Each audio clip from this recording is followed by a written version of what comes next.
Peace, world. How you doing? It's your brother Mikey Fever. Welcome to another episode of NYP Talk Show, the most realest, the rawest podcast within this so-called conscious sphere. Peace to the nation of gods and earth. Peace to the nation of Islam. Salam alaikum. I bobo to my Haitian voodoo practitioners of voodoo. Peace to the Santeria community. Lokimi, and shout out to the Palos. And peace of the world, man. I'm happy to have you all come back. By the time you see this episode, you watch it, you analyze it, and enjoy it. Rest in peace to Mother Khadija, the wife of Minister Louis Farrakhan. Prayers, love, and light to that family. Condolences and all. And we here to rock out, man. We got our good brother here with us. I call him Sheikh, right? It's cool to call you Sheikh. This brother's very knowledgeable within his field. Tons of information, and I respect this brother's work, man. So welcome, my brother, Salman Sheikh, right? If I said it correctly, right? I don't want to butcher your name, brother. Yes, my brother, and greetings and peace to everyone, to the NYP family, to brother Mikey Fever. Peace to the gods, the nation of gods and earth. Rest in peace to Mother Khadija. Salam alaikum to all beloved brothers and sisters, Brother Ron, and all of us as a whole. Today's presentation I dedicate to all of you, to Sheikh Wahid Azal of the Fatimiyya Sufi order, to my sheikhs in the East. And today we'll be basically talking about the parallel teachings of Kabbalah and Sufism and how basically they taken that from the Moors in Spain and also the Sufis in Baghdad. And because the Western esoteric and occult societies, they never give the East any credit. And I put together a beautiful presentation for all of you that you can benefit from. So inshallah, without further ado, I'm going to do a screen share. Let's go. Okay.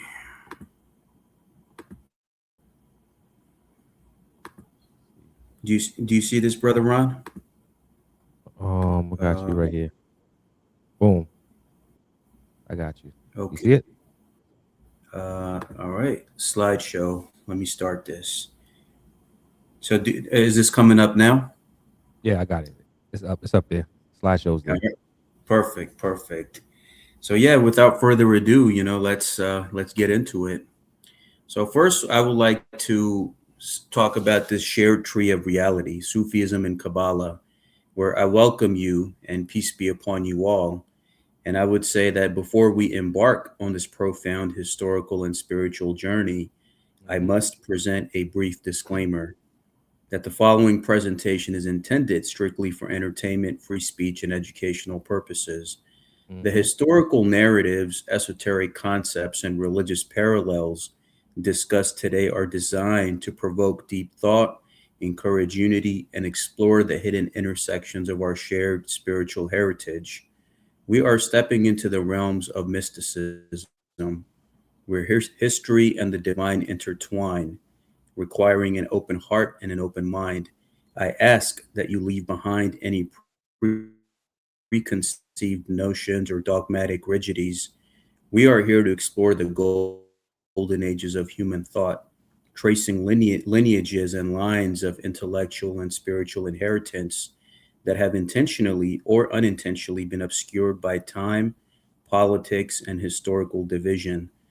The information presented is a synthesis of academic research, esoteric tradition, and historical analysis meant to illuminate the profound connections between Islamic Sufism and the Jewish Kabbalah. So let us begin this journey of illumination. Beautifully said. I like that. That's dope right there. Let's go. Thank you, brother. Thank you. So the paradigm shift, rethinking Kabbalistic history. Now, to understand the true genesis of the Sephirotic Kabbalah, we must first address a persistent historical illusion. Over the last decade, particularly within certain subcultures, there has been a noticeable bias and sometimes outright anti-Semitism directed toward the Kabbalah. Anti-Semitism is a disease of the mind, and it dangerously robs the individuals, especially those within the Muslim world, of the capacity to appreciate a system that is incredibly deep, rich, and fundamentally rooted in the Abrahamic tradition. Now, Mhm. to shun the Kabbalah is to shun a mirror reflecting our own esoteric history. And by anti Semitism, I mean our own people, our black and brown people, not the European imposters that are in the Zionist state of Israel. Mm. So we must appreciate our Semitic traditions that belong to us, not them. The profound Mm. truth that modern historical scholarship is now firmly establishing is this: the Sephirotic Kabbalah, the system of the 10 spheres and the 22 paths, actually originate within the Muslim world. This system belongs as much to the Muslims as it does to the Jews. By Mhm. clinging to sectarian divides, critics isolate themselves from an intellectual cross fertilization that once defined the greatest era of human enlightenment. Today, we dismantle these walls and trace the roots of the tree of life directly into the heart of Islamic civilization. Got you. With that being said, right there, tracing the Kabbalah back into the Islamic State. Correct me if Yes, I'm sir. wrong. I could be jumping out the window with this one, but I have read somewhere, and I believe in the last show that we did, done some research that it stems back into the practice of Sufism within Islam, and to a author back in I believe Iran.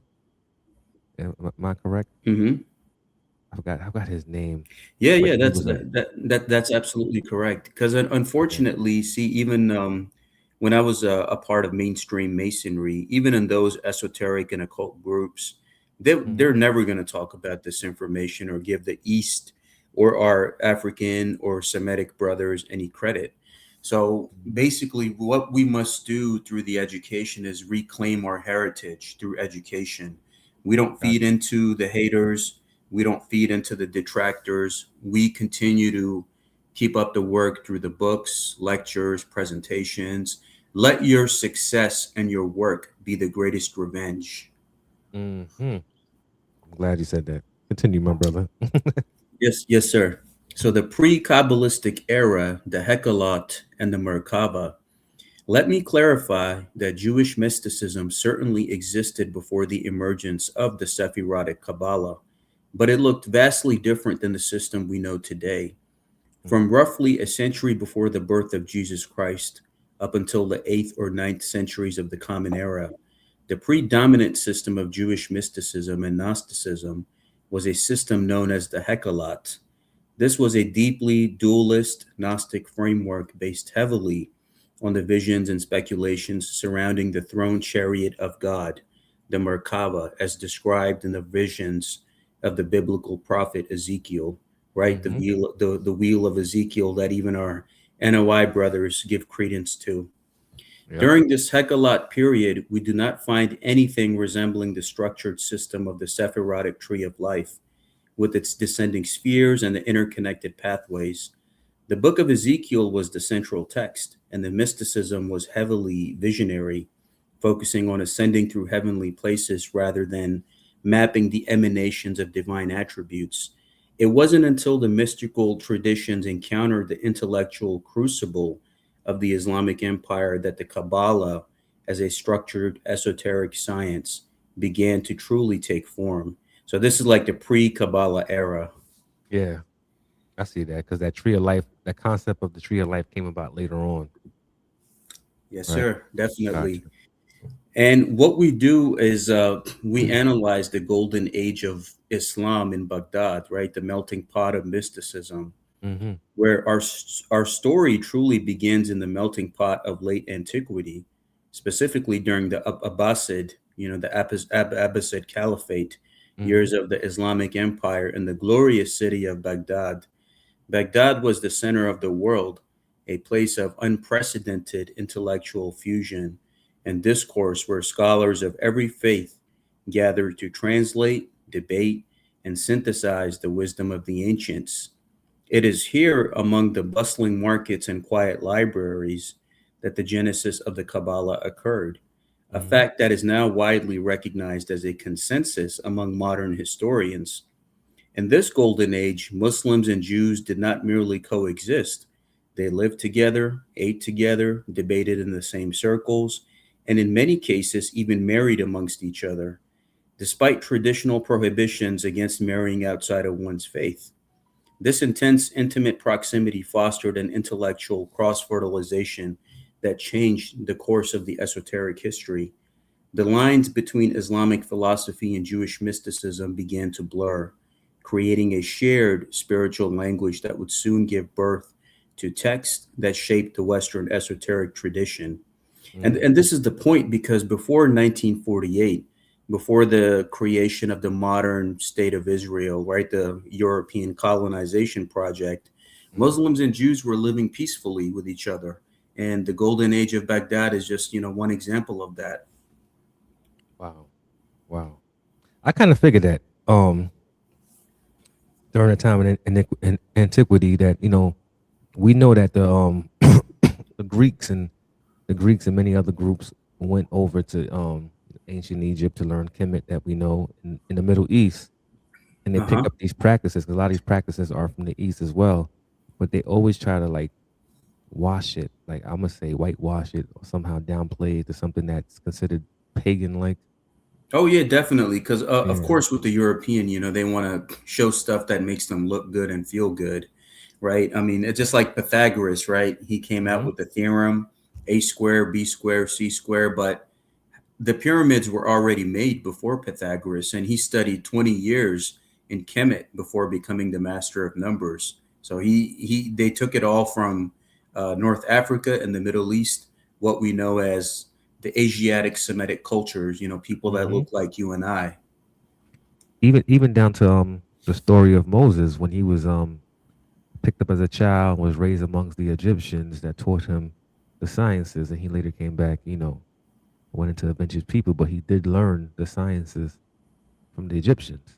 Definitely, brother. Yeah, all interconnected. I want to plug in a book called Stolen Legacy by Professor G.M. James. Oh yeah, a, classic a, right there. a wonderful human being. And he was a brother Mason too, and Hmm. he breaks that down step by step. Where they took it, how they took it, in which manner they took it. So just wanted to plug that in as well. Got you, my brother. So yeah, we're moving on. We talk about Saadia, Gaon, and the Baghdad Circle.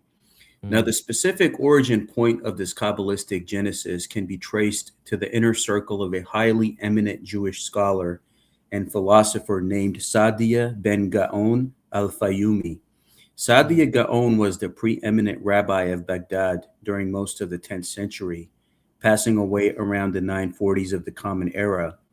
He was deeply immersed in the Judeo Arabic culture of his time, writing heavily in Arabic and engaging directly with Islamic theology and Greek philosophy, which had been preserved and expanded by Muslim scholars. His circle of students and successors are now widely recognized by scholars as the progenitors of what we understand today as the Sephardic Kabbalah. These Mu'arabis, or Judeo Arabs, were uniquely positioned to absorb the explosive philosophical developments happening in the Islamic world and Mm. translate them into a Jewish theological context. They were the bridge, the vital link that took the metaphysical frameworks of Islamic philosophers and began to weave them into the fabric of Jewish Gnosticism. So it was during, that time of Saadia Gaon and the Baghdad Circle where many of these ideas, the foundation developed. Mm. Now we have Abu Nasr al-Farabi, the second teacher. To understand how the Kabbalistic Tree of Life got its 10 spheres, we must look to a titan of Islamic philosophy, Abu Nasr al-Farabi. Al-Farabi was a Turco-Iranian polymath born in what is today Kazakhstan, but he Mm. spent most of his life in Damascus, which was in close intellectual proximity to Baghdad. Scholars constantly traveled between these two great cities, allowing Al Farabi's groundbreaking ideas to exert a massive direct influence on the Jewish scholarly circles in Baghdad. In the Muslim world, Al Farabi is revered as Mu'allim al Thani, the second teacher, second only to Aristotle himself.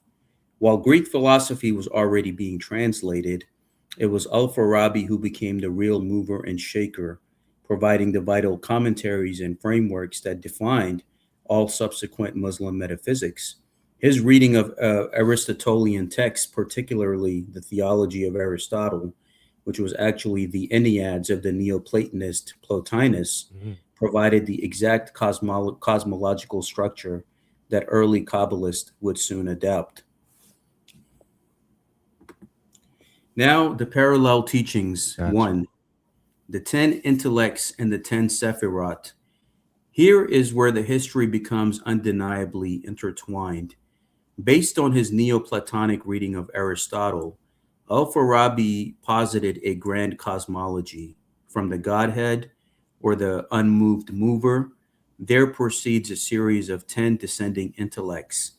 These 10 intellects cascade from the eternal divine realms all the way down into the temporal material realms we inhabit. This concept was absolutely revolutionary, and its influence on the Jewish scholars of Baghdad was immediate and profound. This Islamic metaphysical structure was directly mapped onto what would become the Sephirotic Tree of Life.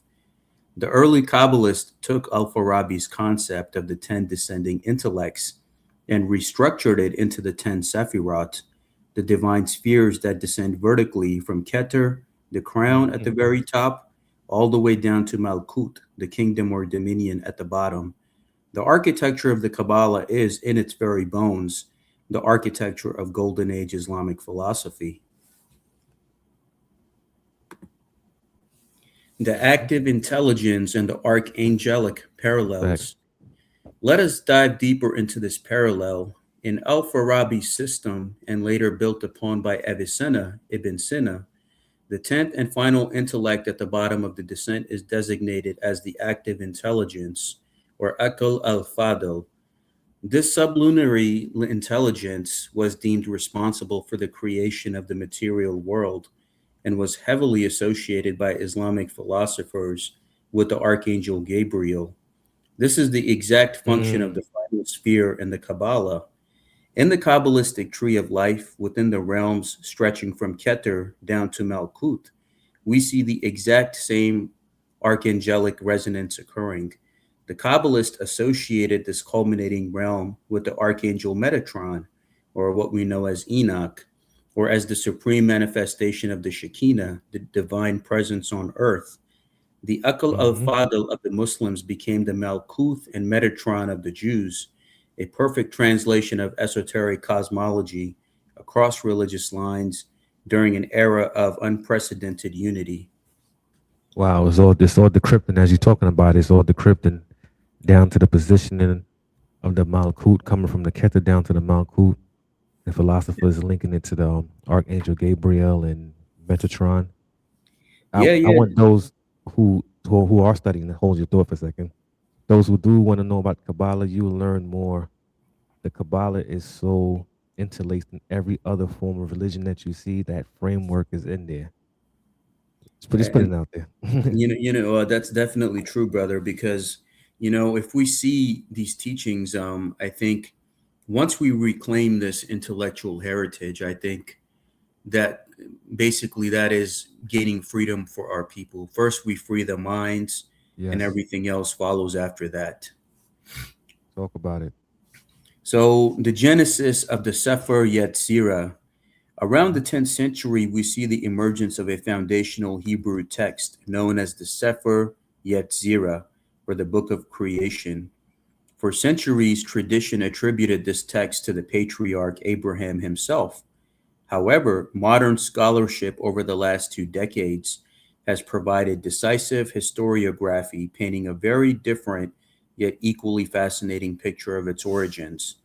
The Sefer Yetzirah is now understood to be a Hebrew pericope or redaction of a pseudo Apollo text written in Arabic known as the Sur al Khalika or Sur Falakia, the secret of creation.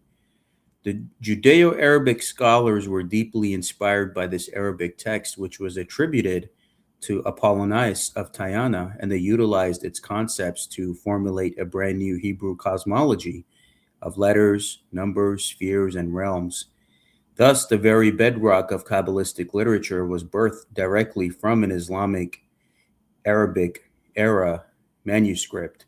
But also keep in mind, just to add something here, is that even though the Islamic scholars were translating Greek philosophy itself comes from Kemet. It's Eastern origin. So it's not like Yeah, me saying Greek philosophy is giving credit to the European. That's actually our own philosophy, right? Which they kind of they just take the paper, erase our name, and wrote their name on it. So exactly. what the Islamic scholars at that time were doing is doing the same thing that we are, is reclaiming the intellectual heritage. That's a fact. I want to add this too. I know we're going back and forth, and it could sound like it's all over the place, but if people are privy to this information, and when I say privy, you go out there and you immerse yourself into the studies. There was a book I read years ago, the 11 laws of Mat or 12 laws of Mat, I believe, from Naeem Akbar. Is it? If I'm saying no, Uh-huh. Ra Amin Nefer. Uh-huh. He had the book of Mat and then Metuneta, and they had that breakdown, the tree of life, with their name in it, you know, and it made so much sense on what he was conveying within that book, the information. So basically, he was like saying, remove what you've been told about the Jewish names that were in the book, that understanding the Judaic point of view, and he added a comedic value in there. And that book right there blew my mind. It put me on this journey. Yeah, that's definitely right. And besides Stolen Legacy, I Mm-hmm. recommend that book as well to the listeners and viewers that will be watching this. So, as we continue with the Hmm. Bahir and the Judeo Arabs, following the Sefer Yetzirah, the next seminal text of the Kabbalah to emerge was the Bahir, also Hmm. known as the Book of Splendor. Much like its predecessor, the Bahir did not emerge from a vacuum in ancient Israel, but rather it crystallized out of that same exact circle of Murabis, the Judeo Arabs of Baghdad. These were mystics who were natively speaking Arabic, thinking in Arabic philosophical terms, and breathing the air of Islamic esotericism. The Hmm. formative foundational texts of the Kabbalah all find their genesis within the Muslim world. This is why any modern Muslim who feels uneasy when the Kabbalah is brought up must realize the historical reality. The Hmm. Kabbalah is very much our system as much as it is a Jewish one. Its birth occurred in our part of the world, crafted by people living alongside and deeply learning from Muslim masters. To reject it is to reject a vital piece of our own intellectual heritage. Mm. So before we proceed, Islamic brothers do reject the Kabbalah, the science of it? Uh-huh. Is that common? You do have that aspect. It's like the conscious community, brother Mike. It's everything is like all over the place, and everyone believes what they want to believe. Hmm. But we must realize that we're all of these religions, fraternities, secret societies, all of that in between, esoteric teachings. I even covered this in my work as well, whether it was Freemasonry, Rosicrucianism, OTO with Crowley, Talima. There was always that bridge to the East. They always went to the East, claimed the knowledge, brought it back to the West, and like kind of prepackaged it and watered it down. So I think what it is, like even with Kabbalah, is that it's mostly associated these days with the European spiritual community, whether it's the mainstream Masons with Mm. their little esoteric groups or like whatever occult groups that are out there. They try to claim Kabbalah as like a European heritage Yeah. thing, like they do with Greek philosophy. They don't want to give credit to anything else. So we have to realize that even that itself is a system that was derived in our presence. Of course, they gotta. It's been not afraid to say it. It's been perverted, whitewashed, and distorted to make it seem as if you haven't contributed to anything intellectually into this world or Of course. scientifically. So I get that aspect, and Yeah, we know yeah. about these different religious groups, and some conscious community may reject this concept of Kabbalah whatsoever, right? But how is that some can reject that, but they will believe in the existence of Martians coming out of space to come rescue you? You get what I'm saying? They'll believe a particular individual or person or persons are actually from space, which I Yeah, don't I, get. I think it's just the cognitive dissonance that our communities are dealing with, and what years of, I guess, control. We got to realize that our whole life and our whole existence, Brother Mike, our history was taught to us by the enemy. Who was Hmm. right, who was wrong, the history books, the school, the education, the medical system, our entire existence from conception up until adulthood, we were not given the correct information of the who, what, where, and why. So, this is why I tell people that you must be humble enough to unlearn, learn, unlearn, and learn at the same time in order to kind of reclaim your identity, which was put under amnesia. And I saw that, in my own experience, whether it was with the mainstream Masons or anyone else. I'm thinking, like, okay, they're telling me all these good things. What is it that they're not telling me or that they're hiding from me? That's what I want to get to the bottom of. And that's when I started, making the videos and the books and YouTube and all of that. So I think we all have that individual responsibility to kind of, especially these days, having access to a medium or social media, we got to reclaim that heritage and not Hmm. feel any type of way that this is evil or that is evil. Keep in mind that since conception, everything that you were taught was taught to you by the enemy. So you got to unlearn, learn, and relearn at the same time. Got you. Yes, man. So as we move on Hmm. and give credit to our Moorish brothers and sisters, the shift to Moorish Spain, Al Andalusia.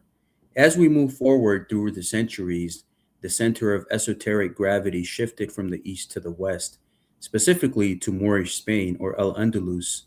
This was another golden age, a time of like a conveniencia, right? Like, and especially bringing the Europeans out of darkness into the Renaissance, where Muslims, Jews, and Christians lived in relative harmony, while other populations of Europe were being persecuted by the church. This community demonstrated everyone living together in harmony, sparking a profound renaissance in art, science, and mysticism.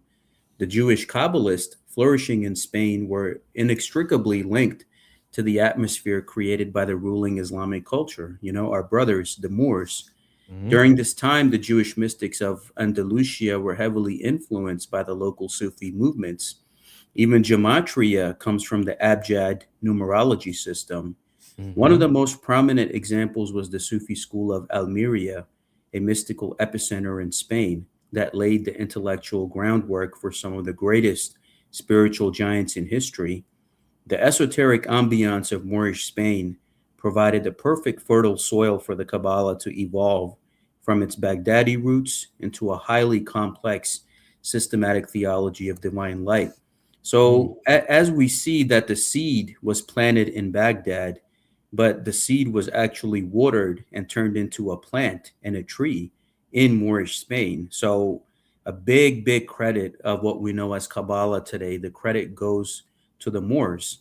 And, even Madame Blavatsky, right, herself gives credits to the Moors as ones who were the founders of the great schools of magic. Mm.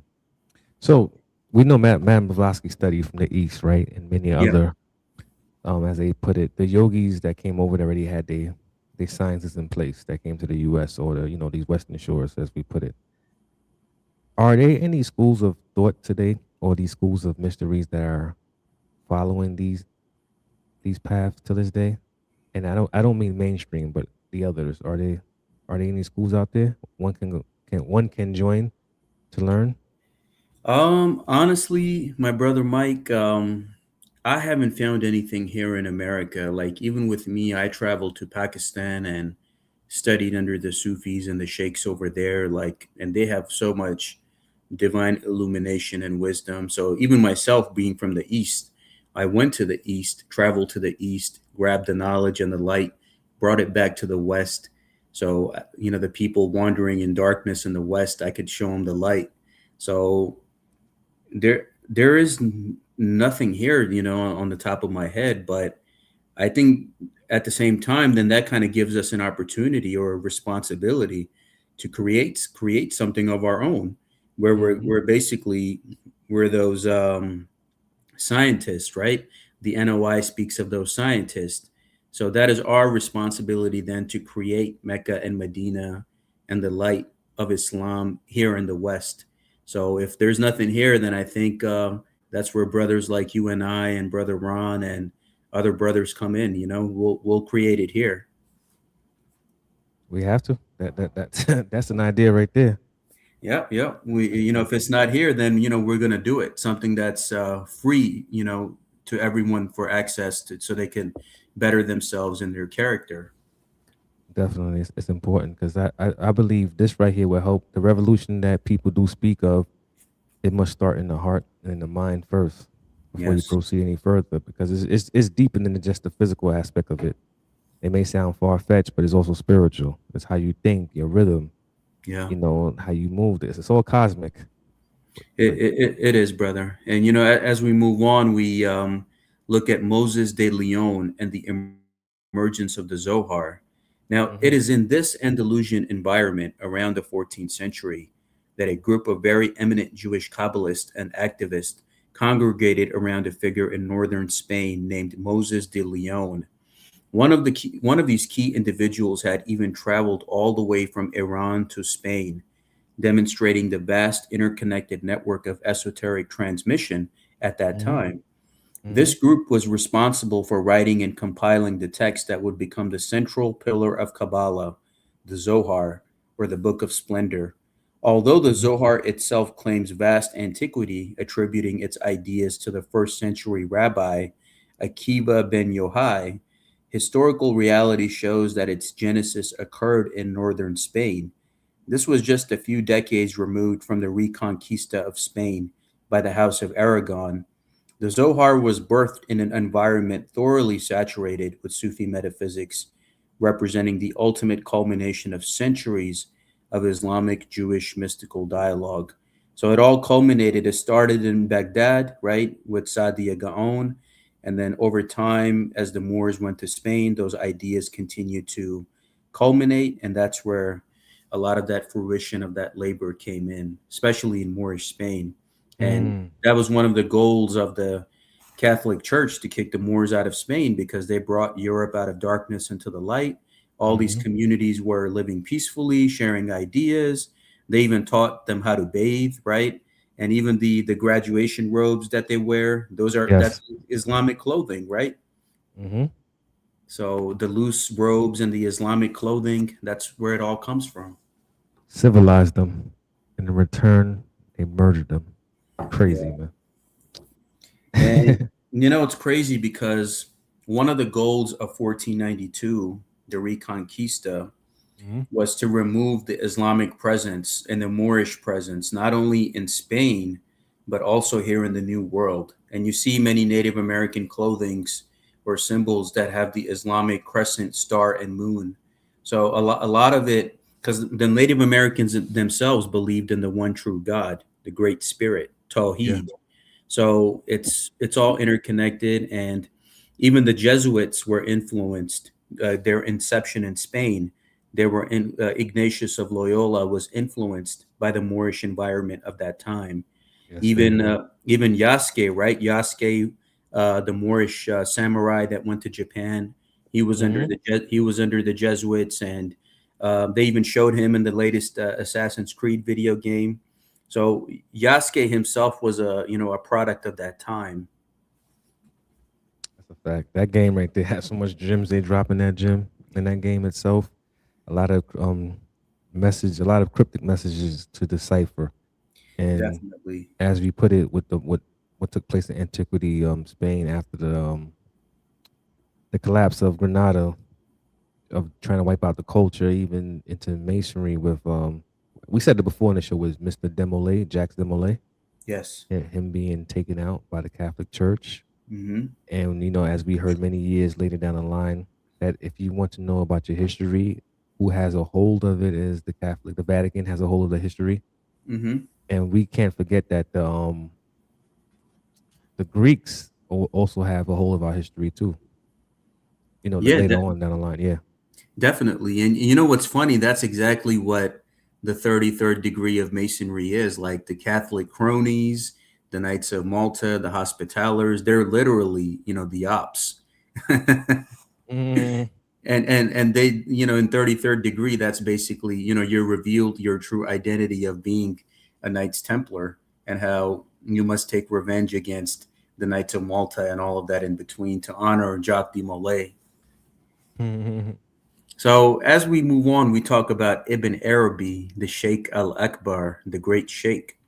Now, we cannot discuss the cross-pollination of Kabbalah and Sufism without centering on one of the most monumental figures in human spiritual history, Muhyiddin ibn Arabi, known as the Sheikh al-Akbar, or the greatest master.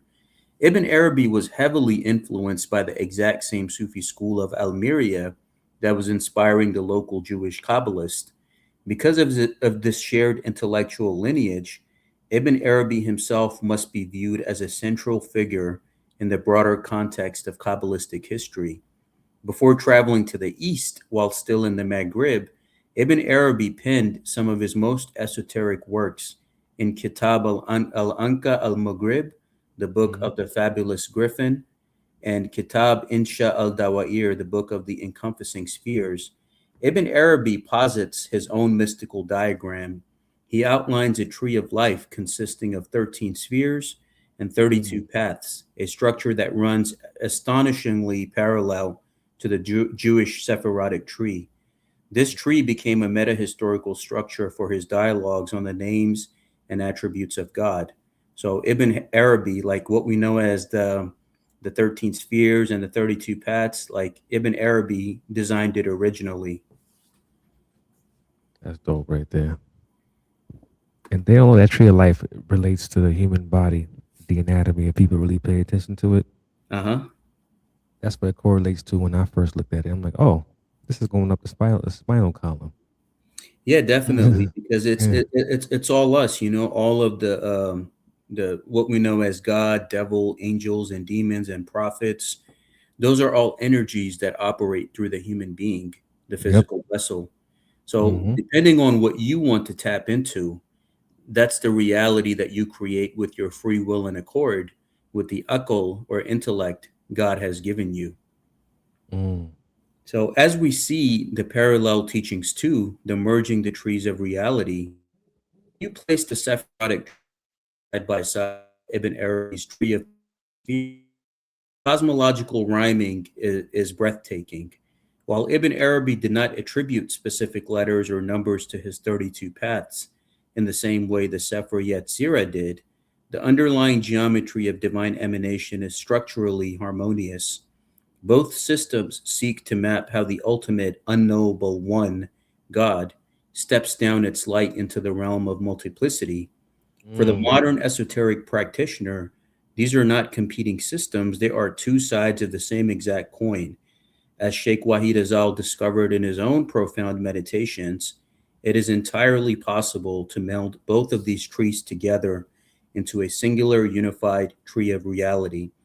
By rewriting the concepts of the Sefer Yetzirah through the philosophical prism of Ibn Arabi, one achieves a master key that unlocks the deepest mystical realities of both the Islamic and Jewish traditions. Mm. I like that. The concept of one God animating through many others. So it's the light, that divine light, as we put it, that Holy Spirit light is passing through the prism and separates into multiple lights.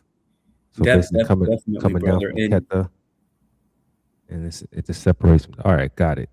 Continue. Just making sure. it's interesting because in Hinduism, just like how you have the many different gods and you have Brahma, who's the ultimate godhead, Yeah. in Hinduism, all of those gods are attributes of that same God. One is the creator, one is the destroyer. In Mm-hmm. Islam, you also have the one true God, Allah, but then you have the 99 names, right? One is the helper, one is the destroyer, one is this, one is that. So Mm-hmm. it's basically it's the same concept of these lights all emanating from the same source. Got you. So we move on now with Suhrawardi, the master of illumination, Ishraq. Let us turn our gaze to another monumental figure in the genealogy of Kabbalah, Shahab al-Din Yahya al-Suhrawardi, known as the Master of Illumination, or Sheikh al-Ishraq. Suhrawardi was a brilliant young Iranian mystic who achieved something extraordinary. He fused the ancient names of Zarathustra with the teachings of the Prophet Muhammad, peace be upon him. He brought together Hermeticism, Neoplatonism, and Zoroastrian theology into a singular, coherent Islamic system known as Illuminationism. Tragically, Suhrawardi's massive influence on Malik az-Zahir, the son of Saladin ruling in Aleppo, drew the lethal ire of the Orthodox religious scholars. Fearing his esoteric power, they forced Saladin to issue an ultimatum, resulting in Suhrawardi being put to death at merely 35 or 36 years old. His shrine in Aleppo was a place of pilgrimage for centuries. Though it was sadly destroyed in recent conflicts by Takfiri extremists, yet they could not destroy his light, which would soon ignite the Kabbalistic world. Mm. Mm. That's deep right there, God. So So it's like the translation is a lot of things were misplaced by translation. yes. I want to get down to this purest form. That's what I'm trying to look for. And you know, that's the thing, because at that time, if a lot of these Moors and like mystics, Sufi mystics, did not translate or preserve this knowledge, like there wouldn't be none of this stuff here today, like some of the esoteric sciences that we have.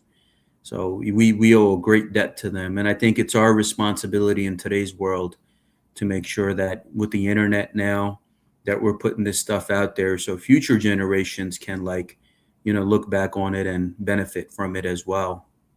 Exactly. I'm with you, God. You may continue, God. Yes, sir. So the transmission of light via Maimonides. Now, how did a martyred Islamic illuminationist shape Jewish Kabbalah, right? Suhrawardi, who was put to death, we discussed in the previous slide. We owe an immense debt of gratitude to a philosopher named Ibn Kamuna, a Jewish convert to Islam in Baghdad. Roughly 7 years after Suhrawardi's death in 1191, Ibn Kamuna traveled to Aleppo, retrieved all the surviving works of the Master of Illumination, and brought them back to Baghdad. In the 13th century, these retrieved works found their way into the hands of Abraham Maimonides, the son of the legendary Jewish philosopher Moses Maimonides, the Rambam. Upon reading Suhrawardi, Abraham was absolutely, gobsmacked. He was also so moved by the profound truths of illuminationism that he actively began recommending not just Suhrawardi's works, but Sufism in general. To his correspondents, the early Hasidic Jews in Europe, the transmission of esoteric light across religious boundaries was direct, intentional, and documented. So with Suhrawardi's teachings, it's basically, that we are all lights finding our way back to, God. And even if you read Dr. York's book, Dr. Malachi Z. York, his book, the Book of Light, it resonates heavily with what Suhrawardi was talking about, that we are all lights finding our way back to the one great light, which is Allah. I gotta, check that book out then if you're saying all that. Yep. So I also recommend not only Suhrawardi, his teachings on illuminationism, that we are all lights finding our way back to God. Another book I recommend is Dr. Malachi Z. York's The Book of Light. Kind of touches upon the same things. That dude's name is very controversial, so I have no comments. I'm gonna leave it right there. So go ahead. we move on with Joseph Gikatilla and the Gates of Light. Now, because of the efforts of Ibn Kamuna and Abraham Maimonides, Suhrawardi's works circulated rapidly among Jewish communities in the Middle East, North Africa, and eventually Europe. This brings us to a second generation of highly developed Kabbalists in the late 13th and early 14th centuries, most notably Joseph Gikatilla. Now, Gigatilla authored one of the most important and influential Kabbalistic texts in history, known as the Sha'are Ora, or the Gates of Light. When you read this text carefully, equipped with an understanding of Islamic philosophy, the direct intellectual influence of Suhrawardi's illuminationism jumps off the page. The Kabbalistic understanding of divine light emanating through the spheres is deeply indebted to the Ishraq philosophy of the martyred Sufi master. It is only in the last few decades that academic scholars have finally begun to bring these critical points of history into the light. Mm. Mm. Got you. Got that. So, as we move on, Parallel Teachings 3, The Four Worlds, let us examine one of the most stunning parallel teachings between these two traditions, the concept of the four worlds. In both Kabbalah and Sufism, creation is not a single act, but a cascading emanation through the four distinct realms of reality, stepping down from the pure divine essence into the physical universe. In the Sephirotic Kabbalah, we have the four worlds: the Atzilut, the world of emanation; the Biriya, the world of creation; the Yetzirah, the world of formation; and the Asiya, the world of action. In the esoteric Islamic tradition, these exact four worlds correspond perfectly to the realms of Lahut, the divine nature; Jabarut, the archangelic intellectual world; Malakut, the angelic world; and the Nasut, the human material world. The systems are virtually identical, merely clothed in the respective languages of Hebrew and Arabic.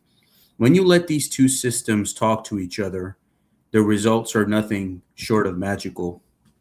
Sounds like that the when they say creation within the Kabbalah, and when he's using it in the magical sense in the creation of the world, Yod He Vav He, those four characters, which are, represents the four elements. Uh-huh. Tetragrammaton. Yeah, yes. The Yeah. the Tetragrammaton and 72 being that holy number. And I Yeah. think it's all intertwined with each other, right? The Yod He Wahe, and even the letter Shin. Shin is very powerful. Yes. How these four realities kind of correspond with each other. Mm-hmm. In directional, which if you look at it from the directional context, it also represents the archangels, the main four that Yes, that the human being knows of. Yeah. definitely. So as we move on, we look at the Tasbih of Fatima and the four worlds. Now, this correspondence goes even deeper when we look at daily Islamic practice. Consider the four phrases of the Tasbih al Fatima, which Mm-hmm. Muslims recite daily: Subhanallah, Alhamdulillah, La ilaha illallah, and Allahu Akbar. Esoterically, from the esoteric perspective, each of these four phrases refers directly to one of the four worlds. Subhanallah connects to the realm of Lahut.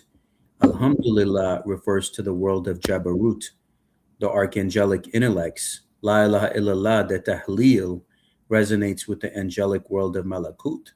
And Mm. finally, Allahu Akbar brings us down to the physical world of Nasut.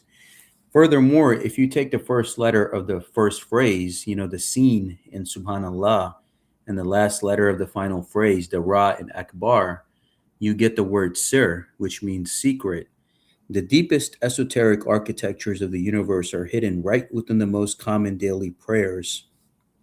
Mm. Yeah, the frequency, tap into that sound. Yeah, yeah, Mm-hmm. definitely. And even like after each prayer, you do the tasbih 33 times, and how they tell us that when we die, when we go to heaven, all of us are going to be at the age of 33. Mm-hmm. We're all going to be 33 years old, and the tasbih that we do after prayer, the subhanallah, alhamdulillah, astaghfirullah, it's all done in cycles of 33. So Um, mathematics, people. it's all mathematics, and even the 33rd degree, the motto in the Scottish Rite, it's called God and my right. So basically, it's you directly infusing yourself with God. Mm-hmm. Reintegration of man. Definitely, brother. That's it. So as we move on, we look at the tarot, the Islamic origins and playing cards. Now we must turn to another massive pillar of Western esoteric tradition, heavily intertwined with Kabbalah, the tarot. Much of the received opinion in modern occult circles regarding the antiquity of the tarot is ahistorical and wrong. Historically, there is no evidence of a system of tarot divination in Europe prior to the 18th century. Mm. However, the playing cards themselves, the Taroki or the Nairobi, were highly predominate in Islamic North Africa and parts of Palestine from the 10th to the 12th centuries.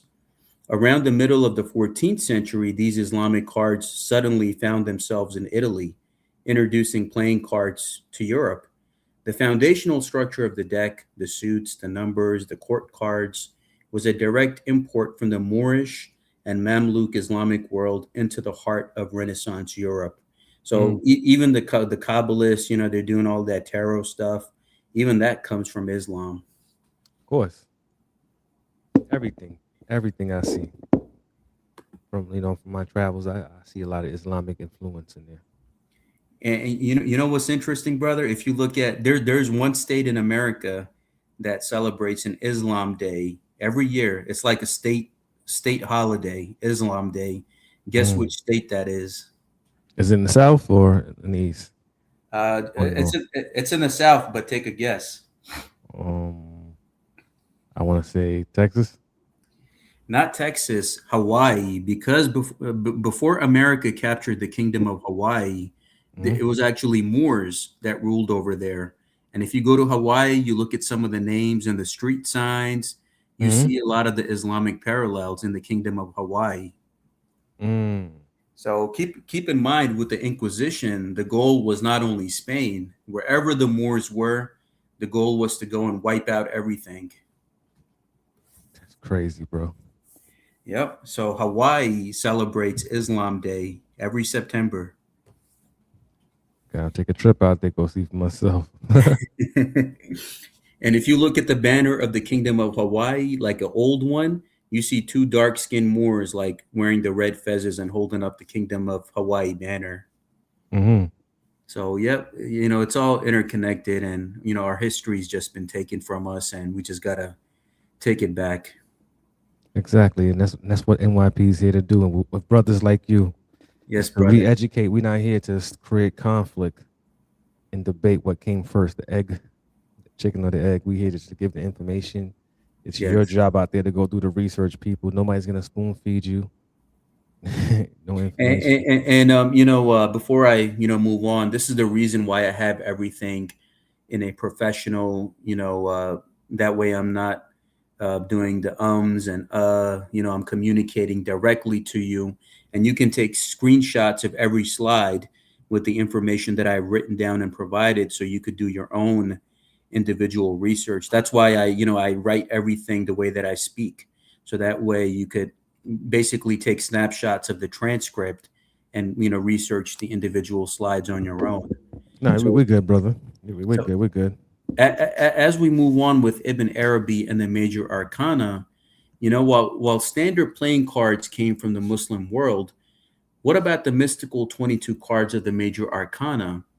This is where the scholarship of the late Gerald Elmore provides an absolute game changer. In his brilliant academic articles, Elmore uncovered that several of the major arcana cards in their origin actually resonate directly with certain elements of the philosophy of Ibn Arabi. This completely rewrites the dialogue between the Western Hermetic tradition and esoteric Islam. We are looking at a profound possibility that the archetypal images used for deep spiritual meditation in the West have roots resting firmly in the metaphysics of the Sheikh al Akbar, whether Hmm. studying Eliphas Levi's Transcendental Magic, Yep. Aleister Crowley's Book of Thoth, or Meditations on the Tarot. One must realize that this symbolic mandala is fundamentally intertwined with Islamic esoteric archetypes. Mm, that's a fact. So, That a- life is levies heavy in the game. yeah, definitely. And as we move on, my brother, we look at divination, istikara, and the interconnected oracle. For many in the modern Orthodox Muslim world, subjects like tarot and divination are immediately written off as haram, forbidden due to social programming and a loss of esoteric heritage. However, during the Islamic Golden Age, scholars and mystics were completely open to these ideas, driven by the Prophet's command to seek knowledge, even if it be as far as China. Divination, particularly istikhara, seeking counsel from Allah, has always been a vital part of the tradition. It is entirely possible and incredibly powerful to let Quranic symbolism and archetypes dialogue, directly with systems like the tarot. When you perform istikhara by opening the Quran to specific verses, calculating the numerological values of the words and letters, and corresponding those numbers to Kabbalistic paths or tarot trumps, a highly sophisticated, multi-layered oracle emerges. Everything is submitted towards the spirit. Nothing is outside of Islam as an existential condition of universal truth. So even the istikhara even you have Muslims today that do that divination system of istikhara, and then they watch their dreams and see what happens in their dreams. I respect that. So now we see the esoteric symbolism, my brother, the pentagram. Let us look at a symbol commonly shared across pagan traditions, Freemasonry, right, with the Eastern Star, and esoteric Islam, the pentagram. For the uninitiated, it is often misunderstood. But in the Islamic esoteric tradition, particularly in the Bayani Tariqa of Sheikh Wahid Azal, it holds immense sacred significance. Outwardly, the shape of the pentagram represents the Arabic letter He, and inwardly the letter Wa, 6, which combined 5 plus 6 is 11, represents high magic in Hermetic systems. Most importantly, each point of the pentagram represents one of the 5 companions of the cloak, the Panchtan. The top point is Prophet Muhammad, on the right is Ali, on the left is Fatima, and at the bottom feet are Hassan and Hussein. The pentagram and the hand of Fatima, the Hamza, are in essence the exact same symbol configured differently. They serve as a geometric talismans of divine protection and intercession. Very much so. And as we move on, my brother, with the order within chaos, Jalal and Jamal, in studying the Kabbalistic tree, we see the pillars of like severity and mercy, form and force. This reflects a fundamental truth. There is a divine economy and ecology to the universe where one cannot exist without the other. In Sufism, particularly through Ibn Arabi, this is understood as the polarity between Jalal, majesty and rigor, and Jamal, which is beauty and mercy. Because of this polarity, there is absolutely no randomness or chaos in the universe. Even things we perceive as dark or evil serve the ultimate purpose of the Almighty. As it is noted in the Quran, it is 19 angels, not demons, who guard the gates of hell, meaning even the infernal realms are strictly in the service of Allah. The trials, the darkness, the bad days and good days, like the black and white tiles of a Masonic lodge, are all tools meant to forge you into the being you are destined to become. That's a fact. Duality, polarity. Yes, brother. And even what we know as Lucifer or Iblis in this realm, even, that force works for Allah. Nothing happens without the permission of the Creator, the true divine supreme Creator. Exactly. And that free will and accord that's been given to us, that's our path to decide, where we want to go. But see, good and bad serves its purpose. One cannot exist without the other.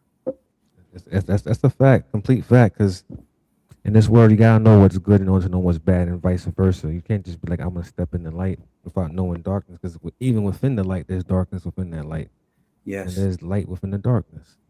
And in Sufism, there's also the left-hand path Sufism, the Kalandaris, and there's a few other groups as well. So, that duality, the right-hand path, the left-hand path, it all goes back to God ultimately.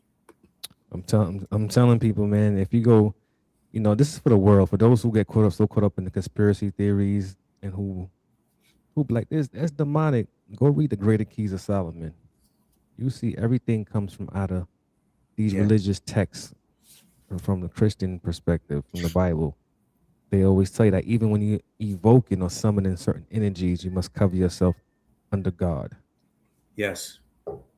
So I don't know where people get these ideas from when they assume that whether you're a Mason or not means you're evil. You sold your soul, or whatever the case may be. Yeah. My thing for you people, go out there and read a book. My brother, you did a great job, man, tonight. Yeah. Beautifully Thank put. you. I love the Thank you. presentation, man. Thank you, brother. And as I continue, with the alchemy of pain, die Hmm. before you die. Now, this divine rigor brings us to a vital esoteric necessity: pain. In Hmm. our modern, comfortable world, we flee from pain and hardship, leading to a profound spiritual and mental fragility. But on the initiatic path, you are put through austerities and the dark night of the soul. This pain is the alchemical process of, the calcination, the necessary dissolution of the false self before you can be coagulated back into your true divine form, solve and dissolve. This is the great secret of the prophet's command: die before you die. When you seek the death of the ego, it transforms you. It is fascinating that when deciphering the name of Baphomet into Arabic letters, it spells out Fajib Mot, death answers. The true initiatic death is the one that is transformative, the one that answers your mortality with the eternal life of the spirit. When the tower falls in your life, do not flee. Embrace the destruction of the illusion, for a better foundation will be built. Mm. Brother, we got to come back for a part two of this, man. Definitely, brother. And with Wahadat al Wajud, the unity of being, Yeah. why all this multiplicity? Why the division of religions, spheres, paths, and pain? On the ultimate level, everything is one single being, one Hmm. universal soul dispersed into different bodies to experience the multiplicity of phenomena. We are, as the Quran states, created from a single soul, separated into tribes and nations, strictly to know each other. The animating purpose of all creation is beautifully summarized in a famous Hadith Qudsi spoken to the Prophet David. When asked why God created the world, the Almighty responded, I was a hidden treasure and I love to be known. Therefore, I created the world in order to be known. We are the Loki, the living temples of man and woman, through which the divine experiences its own love and manifestation. Kabbalah, Sufism, Tarot, these are just different lenses allowing the divine to gaze upon its own hidden treasure. And as I hit the conclusion, the future and the divine feminine, now as we look to the future, we realize that we are exiting an age of rigid patriarchy and entering a new spiritual epoch, what we call the age of Fatima, the rise of the divine feminine and esoteric leadership. It Hmm. is a time for the female spiritual guides to step forward and balance the scales, bringing us closer to that ultimate unity. Whether you walk the path of the Sufi, the Kabbalist, the Hermeticist, or the Freemason, the goal remains identical. Strip away the ego, find the pearl of truth within yourself, and Hmm. recognize the divine light in the eyes of your brother and sister. The truth always wins, and the seeds of unity we plant today across all geographic and sectarian lines will eventually bloom into a global renaissance. Let us walk this path together with open hearts as one unified ummah, as one community. That's peace right there. My brother, hold on. Let me give you see if I can find the proper sounds for you. I appreciate you for really coming out here tonight with a nice presentation, breaking it down for our listeners and viewers, even for me, and for giving out the bigger picture of what it really is. It's just one story that has been fragmented. It's up to the individual to go out there and pick up the pieces and put them together to get the big picture. Not Yes. to be out here divided, fighting over a religion whatsoever. And I'm glad that you broke it down for us with this. For viewers, you go out there and pick up the books that we have suggested, that the brother has suggested for you to read, to enlighten you more about this. And from there, you'll be able to maneuver in all circles without having any discrimination. So, And I'll also take a moment to take a snapshot of the academic references and acknowledgement that I mm-hmm, have listed in this slide, including the books. And I also recommend checking out Sheikh Wahid Azal's lecture, Kabbalah and Sufism. And, I dedicate this to him, the brothers of NYP, Brother Mike and Ron, our Thank you. brothers and sisters who come from all backgrounds. The honor and privilege is mine. And, I appreciate you all. I love you all very much. And, I hope I was able to, deliver something meaningful here. Now you did, brother. You did. Beautifully said, man. Everything was beautifully put. The presentation itself was very insightful, very knowledgeable, a lot of detailed information. And what I like about it, when you give your presentation, you're not doing it in an entertaining fashion where your voice is going high. It's just very direct. It's not performative, and I like that. You know what I'm saying? Everyone learns differently, but this is important. You give it to them raw, so it's not performative, and that's dope. Oh man, with that being said, people, don't forget to comment, like, share, and subscribe. We got super chats. Support the music, the movement, pardon me. Check out the brother. He got some great work. Follow him if you can on social media. He's on social media himself. And do return for part 2. We gotta go deeper into this. My brother the Sheikh, I love and appreciate you for coming out tonight, brother. You know what I'm saying? With that being said, NYP family, we out. 1.